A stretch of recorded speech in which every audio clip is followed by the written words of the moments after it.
Welcome to the 15th episode of this Building Interactive website series. This video is meant to be a continuation of the last video talking about strings, except this time we're going to be going over various string properties and methods to manipulate them and access certain details about them. So we're going to be using this tool that I showed off in the last video again in this one to test all the string properties and methods that we're going to go over. And so the first property that we're going to go over helps us access the length of a string or the number of characters in a string. So for example, if I were to type hello, then the length of it is 5 characters because H, E, L, L, and O. And so the way we access a string's length is by firstly referencing the string, which in this case is just the input str variable here, and then dot length to access the length of the string. So if I were to type hello, then you can see it results in 5. And if I were to change it to hello there, then it would be 11 characters long, because hello is 5 characters, and then an extra space adds another character, so it's 6 characters now. And then there is another 5 characters, leading to 11 characters in total. Now let's say we wanted to access a specific character inside a string at a specific index. So if we were doing hello, for example, what if we wanted to just select the first letter of hello? The way we can do that is by referencing the string again through this variable, and then putting a pair of square brackets. And inside the square brackets, we have to put the index of the character. Now the index of the first character is actually 0, because indexes in JavaScript always start at 0. So if we run the code now and type hello, you can see H gets returned, because that's the first character in this string. However, if we were to pass an empty string without any text inside instead, then you can see this code malfunctions, because since there are 0 characters in the string, the first character doesn't really exist, so we can't really access it, meaning this would just convert to undefined. One common mistake made when trying to access characters in a string is forgetting that indexes start at 0. And this becomes a more apparent issue when you try to access the last character in a string by using the length of the string.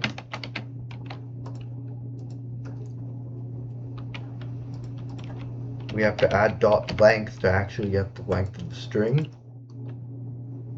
And so if we were to type hello, then the last character is O, but this doesn't return O, because this is looking for the character at index 5, because that's the length of the string, which means it's trying to access the 6th character, and because there are only 5 characters, there is no 6th character. So to fix this, we have to subtract 1 from the length, and then it'll properly access the final letter of the string. Let's move on to string methods now, which we have to call in order to make them perform their proper functions. What that means is we have to access the method with a dot after the string variable, and then type in the method name, and then call it with parentheses. Some methods have parameters inside the parentheses, or specific values, while others don't. And this first one, these first two actually, that we're going to go over, don't take any parameters, so you can just call them by themselves. The first one is to uppercase, spelled like this, all lowercase except for the U and the C in these places. And what this does is it converts the string to be in all uppercase letters. So if I were to say I am coding in JavaScript, then it converts it to all uppercase letters. There's also to lowercase, where all the text is converted to lowercase text. So if I were to say I am coding in JavaScript, then you can see this text gets converted to all lowercase text.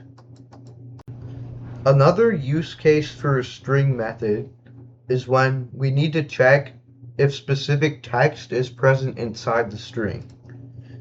And to do this, we can use the includes method.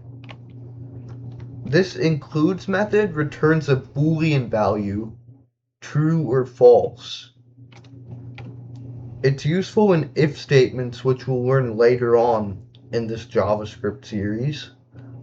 But for now, we can test it by checking if hey is present inside the string. So if we were to type hi there, then you can see hey is not present in this string, so it returns false. But if we were to change hi to hey, then now it returns true, because hey is present in the string. However, if we were to capitalize specific letters in hey, then you can see it returns false. This is where to uppercase or to lowercase and the includes method are commonly used together. So if we were to do to lowercase and then call it before the includes method, then if we type hey there with hey capitalized,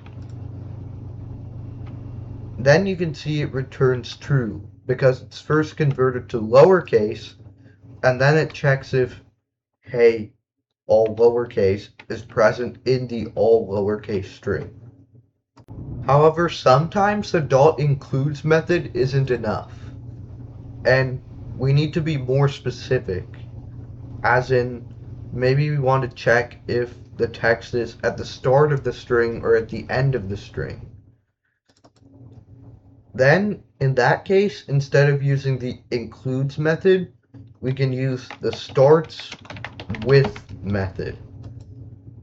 This will check if the text is present at the start of the string.